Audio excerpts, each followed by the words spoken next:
Sequence of functions की lecture series अपनी चल रही है और इस लेक्चर सीरीज के अंदर लास्ट क्लास के अंदर हमने किया है uniform convergence of sequence of integrable functions. ठीक है, और उसके लिए हमने एक इम्पोर्टेंट रिजल्ट लिखा था लास्ट क्लास के अंदर। क्या? Suppose I equal to closed interval AB is a bounded and closed interval in R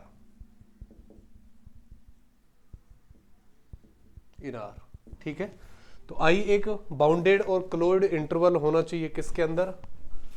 R के अंदर। दूसरी कंडीशन क्या थी? For every n fn defined from I to R from interval I to R is integrable function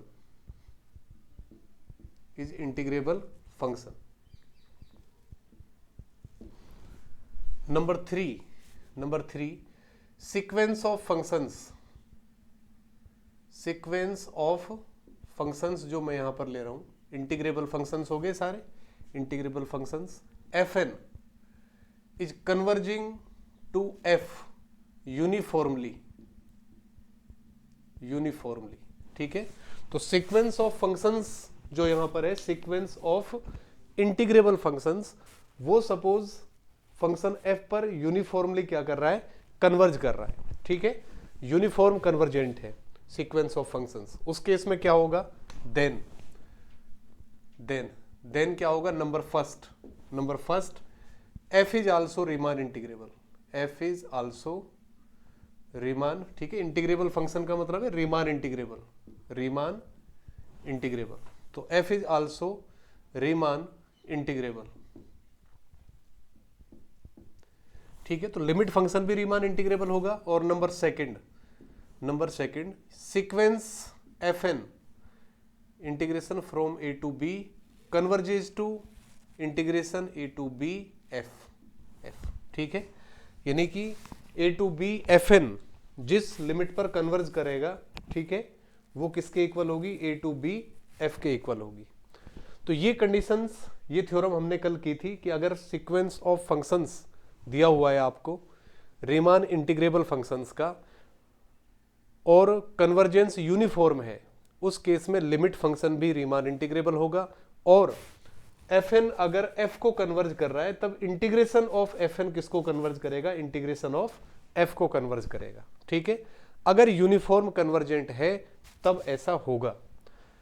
अब question ये है, ठीक है, तो सबसे पहले तो ये कि इसकी सहायता से एक चीज और आप लिख सकते हो, यहां पर नोट डालकर एक पॉइंट में लिख रहा हूं, यहां पर नोट नंबर वन ये सीक्वेंस अगर इस पर कन्वर्ज कर रहा है, इसका मतलब ये हुआ limit n tends to infinite a to b fn equal to किस पर कन्वर्ज कर रहा है? a to b f पर, ठीक है। इसको मैं ये भी लिख सकता हूं, this implies limit n tends to infinite a to b, और ये fn का मतलब ये है fnx dx और इक्वल टू किसके आ रहा है? a to b और f किसका लिमिट फंक्शन है? fn का। तो f इक्वल टू मैं लिख सकता हूं limit n tends to infinite fnx। ठीक है, तो अगर सीक्वेंस ऑफ फंक्शंस यहां पर यूनिफॉर्मली कन्वर्जेंट है, उस केस में यहां पर आप देख सकते हो क्या? लिमिट और integration, limit and integrals are interchangeable. ठीक है, so this implies limit n tends to infinite and integration a to b are interchangeable,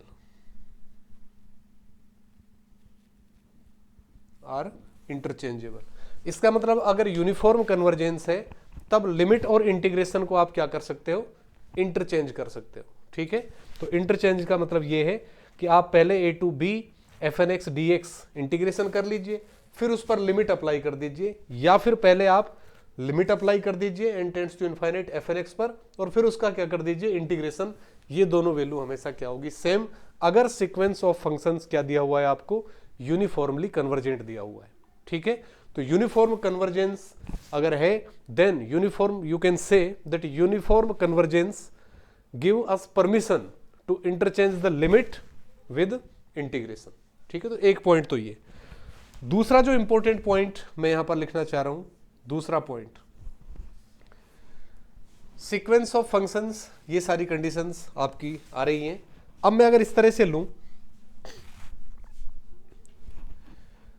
same इसी तरह की कंडीशंस है, बस इस कंडीशन को मैं चेंज कर रहा हूं। Suppose for each N belongs to N, F N from I to R, F N from I to R is Riemann integrable, is Riemann integrable, and Fn suppose converges to F point wise, converges to F point wise। ठीक है, तो हर एक n के लिए Fn क्या है, Riemann integrable है, यानी कि सीक्वेंस ऑफ फंक्शंस जो यहां पर बन रहा है वो किसका सीक्वेंस है, Riemann इंटीग्रेबल फंक्शंस का। और वो सपोज f पर पॉइंट वाइज कन्वर्जेंट है। कैसा कन्वर्जेंट है, पॉइंट वाइज। और अगर f जो फंक्शन आ रहा है वो नॉट रीमान इंटीग्रेबल, यानी कि लिमिट फंक्शन रीमान इंटीग्रेबल नहीं है, लिमिट फंक्शन रीमान इंटीग्रेबल नहीं है, तब आप निश्चित रूप से कह सकते हो कि जो कन्वर्जेंस है वो यूनिफॉर्म नहीं होगा। क्योंकि यूनिफॉर्म कन्वर्जेंस है तब लिमिट फंक्शन को भी क्या बनना चाहिए था, रीमान इंटीग्रेबल बनना चाहिए था।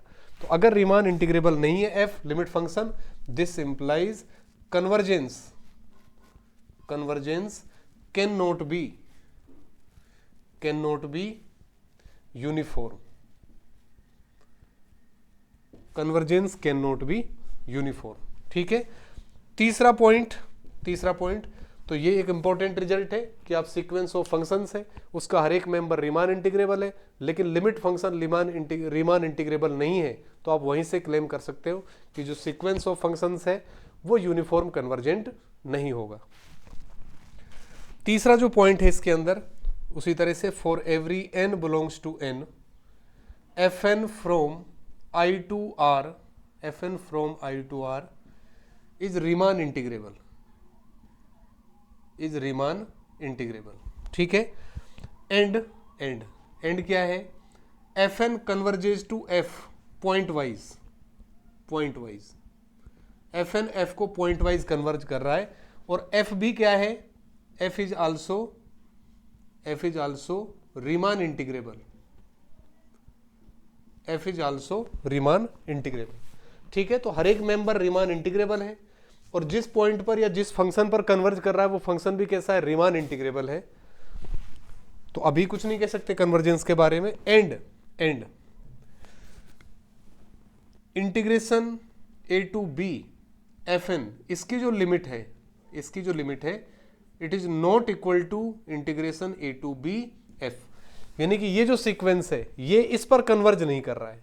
ठीक है, ये सीक्वेंस जो है ये इंटीग्रेशन a b f पर कन्वर्ज नहीं कर रहा है, यानी कि ये दोनों इंटीग्रेशंस क्या है, डिफरेंट है। उस केस में भी convergence can not B, in this case also convergence can not be uniform, convergence can not be uniform. ठीक है, तो यहां से आप देख सकते हो कि अगर ये कंडीशंस ट्रू है कि आई आपका क्लोज्ड और बाउंडेड इंटरवल है, for every N F N is Riemann integrable, sequence of functions F N F को यूनिफॉर्मली कन्वर्ज कर रहा है, उस केस में आपका लिमिट फंक्शन भी रीमान इंटीग्रेबल होगा, और integration A to B F N किसको कन्वर्ज करेगा, ए टू बी एफ को कन्वर्ज करेगा। इस केस में ये दोनों लिमिट्स क्या होंगी, सेम होंगी। अगर इन दोनों कंडीशंस में से एक कंडीशन भी ट्रू नहीं है, उस केस में sequence of functions uniform convergence वहां पर नहीं हो सकता। जैसे अगर f रीमान इंटीग्रेबल नहीं है तब जो कन्वर्जेंस है वो यूनिफॉर्म नहीं हो सकता, क्योंकि यूनिफॉर्म है तब ऐसा होना जरूरी है। इसी तरह से इस सीक्वेंस की जो लिमिट है वो अगर इसके इक्वल नहीं आ रही है, उस केस में भी sequence of functions can not B uniformly convergent. ठीक है, तो ये कुछ पॉइंट्स हैं जो आपको ध्यान रखने हैं। क्वेश्चंस वगैरह जब हम करते हैं तो वहाँ पर ये काफ़ी इंपॉर्टेंट है और कम से कम नेगेट करने में काफ़ी काम आते हैं कि इनमें से सपोज आपके पास जितने भी फंक्शंस हैं वो सारे कैसे हैं, रीमान इंटीग्रेबल हैं। लिमिट फंक्शन आपने देखा कि रीमान इंटीग्रेबल नहीं है, तो वहीं से आप कह दोगे कि ये यूनिफॉर्म कन्वर्जेंट नहीं है। इसी तरह से हर एक फंक्शन आपका रीमान इंटीग्रेबल है, लिमिट फंक्शन भी रीमान इंटीग्रेबल है, लेकिन ये जो लिमिट है ये integration of A B F के बराबर नहीं आ रही है, तब भी आप कह सकते हो कि वहां पर सीक्वेंस ऑफ फंक्शंस जो आपको दिया हुआ है वहां वो यूनिफॉर्मली कन्वर्जेंट नहीं होगा। कुछ एग्जाम्पल इसके और अपन करते हैं रीमान इंटीग्रेबल फंक्शंस के यूनिफॉर्म कन्वर्जेंस के लिए।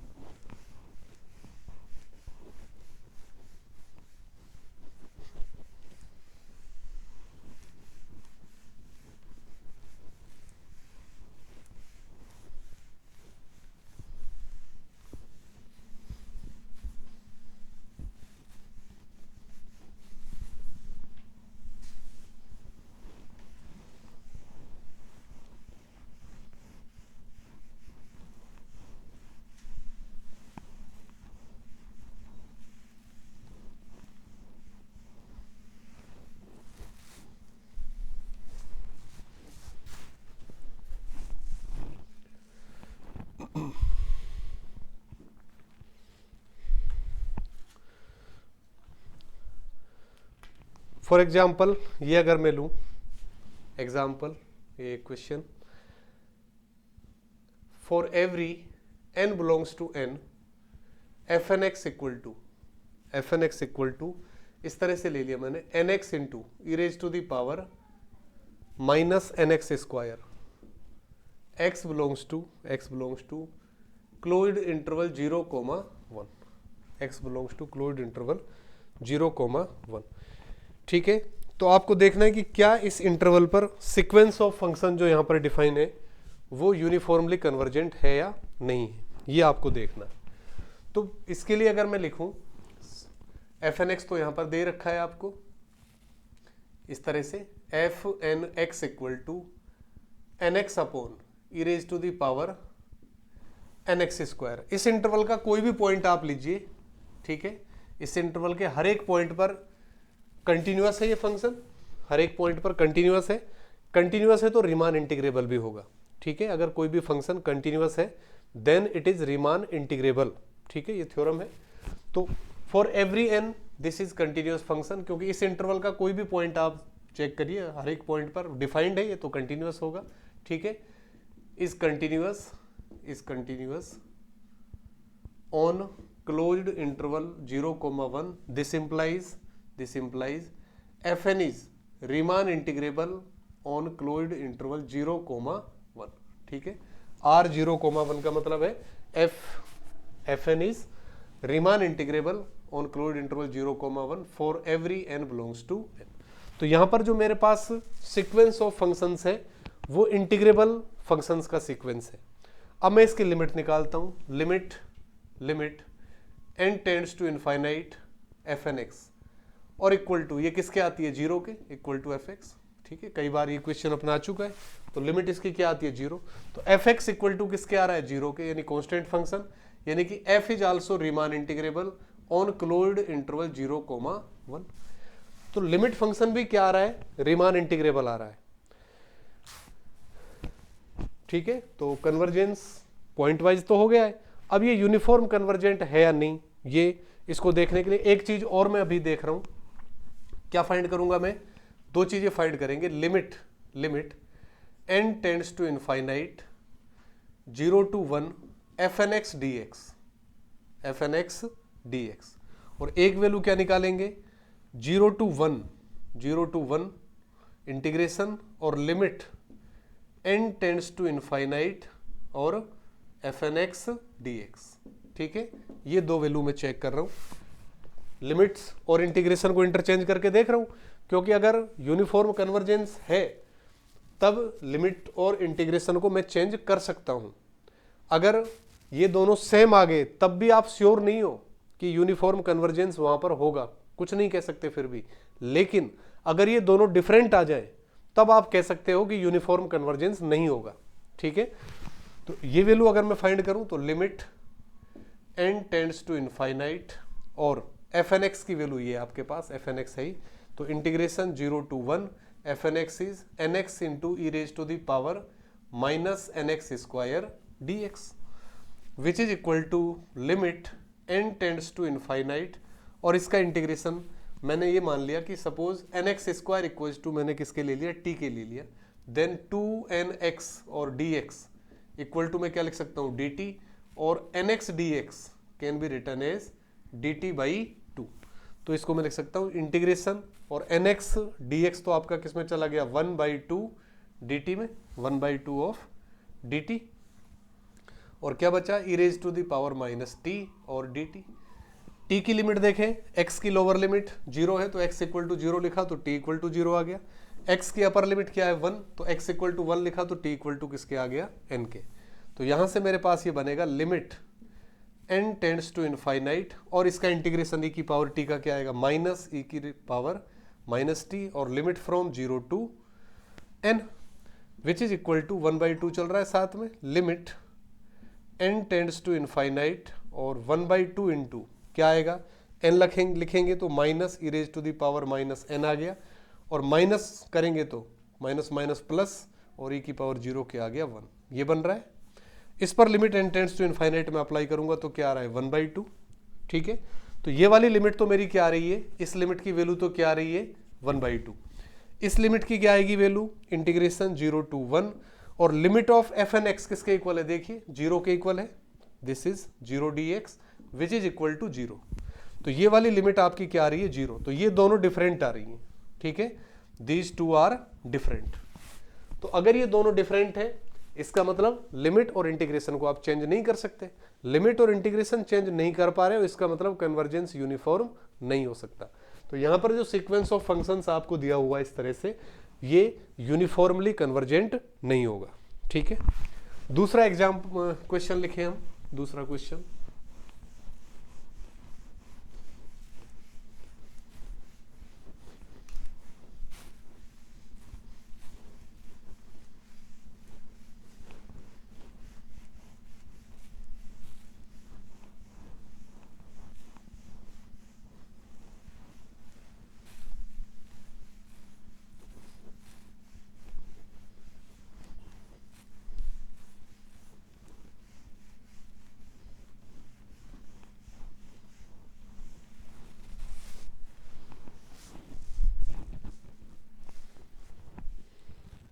नेक्स्ट लिखो,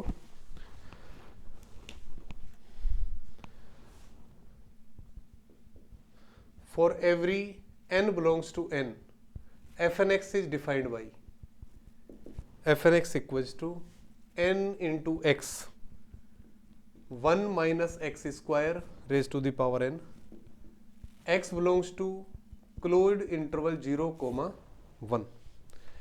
ठीक है, इसको आपको चेक करना है कि क्या ये यूनिफॉर्मली कन्वर्जेंट होगा।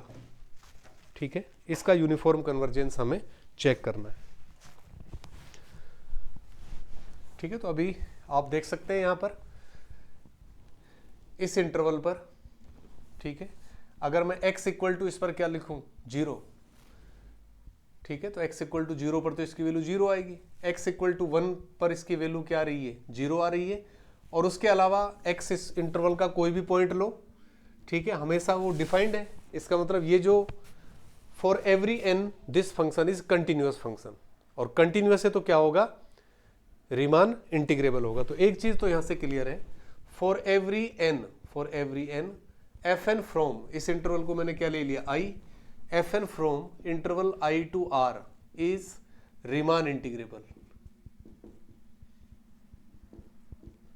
Is Riemann integrable. ठीक है, हर एक n के लिए रीमान इंटीग्रेबल है, पहली चीज। अब इसका लिमिट फंक्शन मैं निकाल रहा हूं, limit function, limit n tends to infinite F N X equal to F X से डिनोट करते हैं, और इक्वल टू किसके होगा, देखो जब x इक्वल टू 0 आप लोगे तो 0 आ रहा है, x इक्वल टू 1 लोगे तो सारी टर्म 1 बनेगी, तो लिमिट 1 आएगी, 0 लोगे तो लिमिट 0 आएगी। ओपन इंटरवल 0,1 में अगर लोगे आप x, ओपन इंटरवल 1 में x अगर लेंगे आप, ठीक है, उस केस में 1 minus X square less than 1 होगा, और लेस देन 1 है उस केस में limit n tends to infinite लगाएंगे तो क्या आएगी 0, यानी कि हर केस में क्या बन रहा है 0। तो यहां पर जो लिमिट फंक्शन है वो आपका एफ एक्स इक्वल टू 0 आ रहा है कांस्टेंट। इसका मतलब क्या हुआ, this implies f is also Riemann integrable, f is also Riemann integrable. अब मैं ये दो लिमिट निकाल रहा हूं यहां पर, एक तो क्या limit n tends to infinite F N x D X और 0 टू 1, और दूसरी लिमिट, दूसरा क्या फाइंड करूंगा मैं, इंटीग्रेशन 0 टू 1 और limit n tends to infinite F N x D X. ठीक है, तो इसकी वैल्यू क्या होगी, देखो limit n tends to infinite और 0 टू 1 एफ एन एक्स की वैल्यू रखें N X into 1 minus X square power n और dx। ठीक है, ये आ रहा है। इसके अंदर मैंने ये मान लिया, suppose 1 minus X square equal to T में मान लेता हूं, तो minus 2x dx will be equal to dt, और यहां से मैं लिख सकता हूं x dx equal to minus 1/2 dt। तो ये मेरे पास क्या आ जाएगा, equal to limit n tends to infinite, और इसकी वैल्यू क्या आ रही है मेरे पास, माइनस 1/2 आ गया, और इंटीग्रेशन x dx किस में चला गया, dt में, तो n बचा एक तो, और 1 माइनस एक्स स्क्वायर की जगह मैंने क्या लिख दिया, t। ठीक है, t, और इसकी पावर क्या हो गया n into T raise to the power n, और x dx की जगह मैंने क्या रख दिया, dt। लिमिट अप्लाई करें इसमें, t की लिमिट क्या होगी, देखो अगर x इक्वल टू 0 में रखूं यहाँ पर, x equal to 0, then t equal to किसके है, 1 के। Upper limit x equal to 1 है, तो x इक्वल टू 1 रखें तो t इक्वल टू किसके, 0 के। तो इसको मैंने इस तरह से लिख दिया, equal to limit n tends to infinite, और लिमिट्स को मैं चेंज कर रहा हूं तो माइनस माइनस प्लस हो जाएगा 1/2, और n आ गया बाहर, n t की पावर n का इंटीग्रेशन करना है, तो t raise to the power n plus 1, t raise to the power n plus 1 और upon n plus 1, limit from 0 to 1। यहां से आ जाएगा limit n tends to infinite n/2 into upper limit लगाएं तो 1/n प्लस 1। इसको मैं इस तरह से लिख सकता हूं, n को मैं अंदर ही रख लेता हूं 1, तो ये इक्वल टू लिमिट लगाएंगे किस पर, n अपॉन लिमिट लगेगी यहां पर आपकी, equal to limit n tends to infinite, और ये आ जाएगा 1/2 इंटू 1 प्लस 1/n, और जैसे ही लिमिट अप्लाई करेंगे तो इक्वल टू किसके आ गया, 1/2 के। ठीक है, और यहां पर देखो इसकी लिमिट fx क्या आ रहा है आपका 0, ये वाली लिमिट क्या बनेगी 0 to 1, limit n tends to infinite F N x किसकी वैल्यू है, fx dx की, और इक्वल टू किसके आ रहा है 0 के। तो ये दोनों लिमिट्स डिफरेंट आ रही हैं, इसका मतलब कन्वर्जेंस यूनिफॉर्म नहीं हो सकता। यूनिफॉर्म है तब दोनों लिमिट, चाहे पहले आप इंटीग्रेशन करो फिर लिमिट लो, चाहे पहले लिमिट लो फिर इंटीग्रेशन करो, ये दोनों सेम आने चाहिए, यानी इंटरचेंज अगर आप करते हो तो वो परमिसिबल है इफ कन्वर्जेंस इज यूनिफॉर्म। ठीक है, तो इस तरह से आप देख सकते हो। एक क्वेश्चन और मैं लिख रहा हूं, क्योंकि अगर ये दोनों चीजें भी आ गई, भाई यहां पर मैं देख रहा हूं कि लिमिट फंक्शन रीमान इंटीग्रेबल है, ठीक है, और लिमिट्स डिफरेंट है, तो मैंने कह दिया कि यूनिफॉर्म कन्वर्जेंस नहीं होगा। लेकिन सपोज रीमान जो लिमिट फंक्शन है वो रीमान इंटीग्रेबल भी आ जाए और उसके बाद ये लिमिट्स भी सेम आ जाएं, तब क्या होगा, तब भी कोई जरूरी नहीं है कि sequence of functions uniform convergent हो। ठीक है, उसके लिए फिर आप कोई भी टेस्ट वगैरह जो भी अप्लाई करें। लिखेंगे एक क्वेश्चन और इसमें,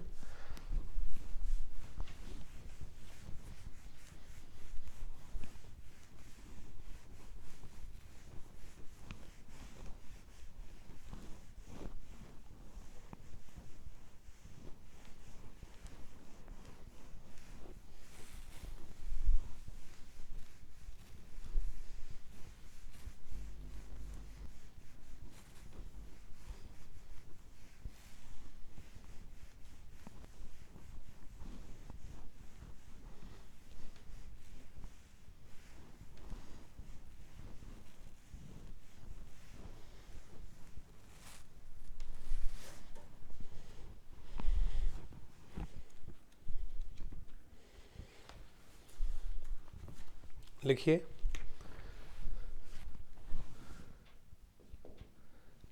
for every n belongs to n, for every n belongs to n, fnx equal to nx upon 1 plus nx upon 1 plus nx, x belongs to closed interval 0, 1।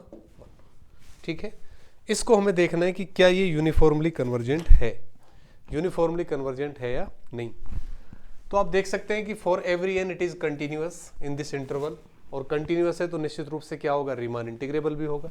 तो for every N F N is Riemann integrable on closed interval 0, 1। और अगर इसकी limit आप देखें, ठीक है, x equal to 0 आप ले रहे हैं तो 0 आ रहा है, उसके अलावा जब भी आप लिमिट अप्लाई करेंगे तो अगेन 0 ही बन रही है। ठीक है, आप इस तरह से देख सकते हैं।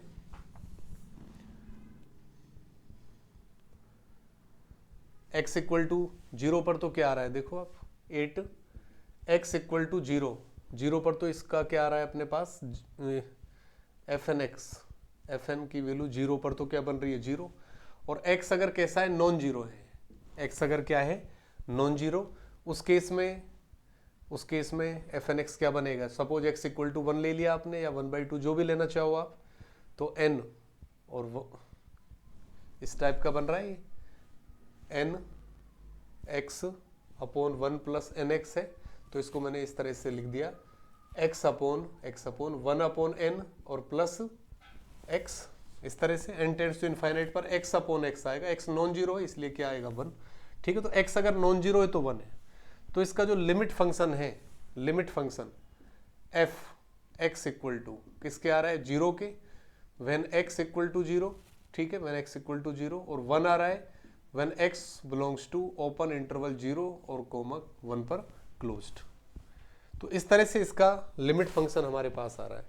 ठीक है, तो लिमिट फंक्शन आपका क्या नहीं है, यहाँ पर कंटिन्यूअस नहीं है, limit function is not continuous, जबकि for every N F n are continuous है। तो यहाँ से तो वैसे ही पता चल गया आपको कि ये रीमान, ये जो सीक्वेंस ऑफ फंक्शन है यूनिफॉर्मली कन्वर्जेंट नहीं होगा, कंटिन्यूटी से ही चेक कर सकते हो आप। ठीक है, इसके अलावा रीमान इंटीग्रेबिलिटी से भी अगर आप इसको देखना चाहें तो देख सकते हैं, क्योंकि हर एक एफ एन आपका रीमान इंटीग्रेबल है। एफ अगर इस तरह से मैं डिफाइन कर रहा हूँ एफ, तो एफ भी क्या हो गया, रीमान इंटीग्रेबल। क्यों, क्योंकि डिसकंटिन्यूटी का केवल एक पॉइंट है, पॉइंट ऑफ डिसकंटिन्यूटी केवल सिंगल पॉइंट है। और अगर finite number of discontinuous points हैं या countable number of discontinuous points हैं, then still function is Riemann integrable. तो ये फंक्शन रीमान इंटीग्रेबल हो गया एफ। ठीक है, F is Riemann integrable on 0, 1। ठीक है, अब मैं देख रहा हूं कि क्या लिमिट सेम है। लिमिट कौन कौन सी निकालेंगे, एक तो ये limit n tends to infinite 0 to 1, एक तो ये फाइंड कर रहे हैं f N x D x, ये किसके इक्वल आएगा।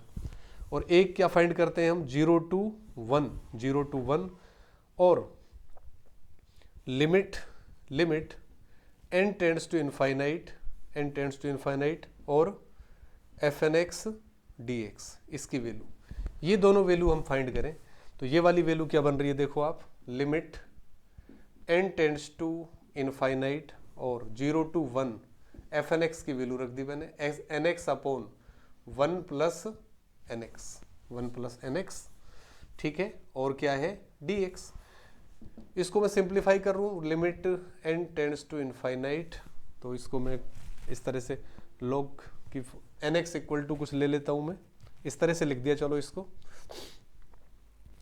0 to 1 ये कर दिया मैंने, 1 plus n x minus 1 upon 1 plus n x लिख सकते हैं इस तरह से इसको, और डी एक्स। ठीक है, 1 मैंने ऐड किया है, सबट्रैक्ट कर दिया, इसको मैं लिख सकता हूँ इक्वल टू इंटीग्रेशन 0 to 1, ये तो बन गया क्या, 1 minus 1 upon 1 plus n x. ठीक है, और इसका डी एक्स, यहाँ से जब इसका करेंगे तो x हो गया, और माइनस इसका किया तो log 1 plus n x, log 1 plus n x, और x का कोफिशिएंट है उससे क्या कर दिया, इसको डिवाइड कर दिया।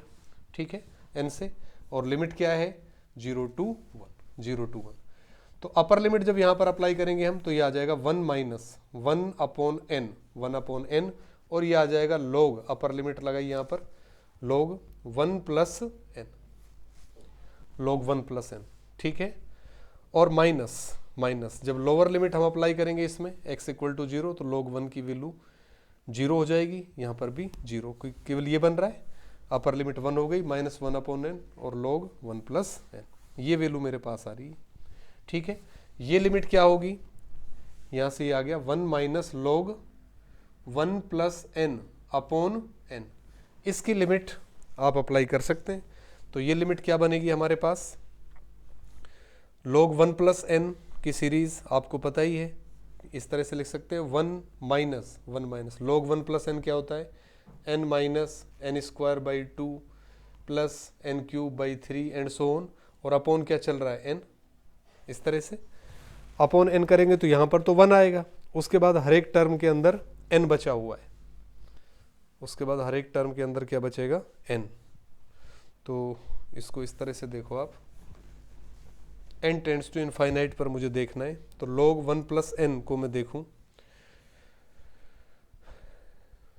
log 1 plus n upon n, तो इसका अगर मैं डेरिवेटिव कर देता हूं, एल हॉस्पिटल रूल लगा रहा हूं इस वाले पार्ट पर, इसका डिफ्रेंशिएशन करूं तो क्या आ रहा है, इसका तो 1 आ ही रहा है, 1 माइनस, और इस पर मैं अप्लाई करूं अगर, तो 1 अपॉन 1 प्लस n log का, तो और जब इसका करेंगे तो n का 1 हो गया, ठीक है। डिफ्रेंशिएशन किया है, fx है, ये आपका क्या है, gx है, तो fx का तो ये हो गया, gx का ये हो गया, ठीक है। n का n के रेस्पेक्ट में 1, इसका n के रेस्पेक्ट में किया तो 1 upon 1 plus n, n tends to infinite करेंगे तो क्या आ रहा है, 0, यानी कि ये लिमिट किसको टेंड कर रही है, 1 को।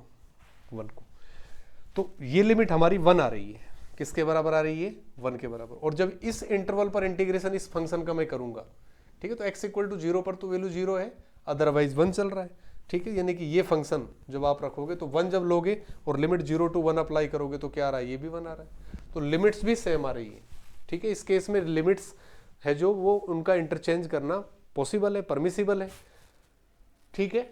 इसका मतलब क्या हुआ, हर एक n के लिए fn रीमान इंटीग्रेबल है, लिमिट फंक्शन रीमान इंटीग्रेबल है, ये दोनों लिमिट भी क्या आ रही हैं, इक्वल आ रही हैं, और फिर भी आप देख रहे हो कि जो कन्वर्जेंस है वो यूनिफॉर्म नहीं है, क्योंकि यहां पर जो फंक्शन है ये कंटिन्यूअस नहीं है, ठीक है, जबकि हर एक फंक्शन इधर कंटिन्यूअस है। तो कंटिन्यूटी वाली जो थ्योरम थी वो यहां पर लगा सकते हो आप, कि sequence of convergence of sequence of continuous functions में क्या था, कि अगर for every n fn is continuous, तब लिमिट फंक्शन को भी कंटिन्यूअस होना चाहिए अगर कन्वर्जेंस यूनिफॉर्म है। अगर लिमिट फंक्शन कंटिन्यूअस नहीं है then convergence can not be uniform. तो कहने का मतलब ये है कि अगर ये सारी कंडीशन सेटिस्फाई हो रही है, इसके बाद भी आप ये क्लेम नहीं कर सकते कि यहां पर कन्वर्जेंस क्या है, यूनिफॉर्म है। अगर कन्वर्जेंस यूनिफॉर्म है तब ये सारी चीजें होंगी, अगर ये सारी चीजें हो रही हैं तब कन्वर्जेंस यूनिफॉर्म होना कोई जरूरी नहीं है। उसके लिए आपको जो भी टेस्ट वगैरह है वो फर्दर उस पर अप्लाई करने पड़ेंगे। तो ये आपके इंटीग्रेबल फंक्शंस के लिए यूनिफॉर्म कन्वर्जेंस की कुछ रिजल्ट्स, कुछ इंपॉर्टेंट रिजल्ट्स हमने यहाँ पर देखे। इसके बाद जो नेक्स्ट हमारा टॉपिक है uniform convergence of sequence of differentiable functions, ठीक है। सीक्वेंस ऑफ बाउंडेड फंक्शंस का देख चुके हम, सीक्वेंस ऑफ इंटीग्रेबल फंक्शंस का देख चुके, सीक्वेंस ऑफ कंटिन्यूअस फंक्शंस का देख चुके। अब नेक्स्ट जो हम देखेंगे uniform convergence of sequence of differentiable functions, ठीक है। तो ये नेक्स्ट क्लास में हम करेंगे।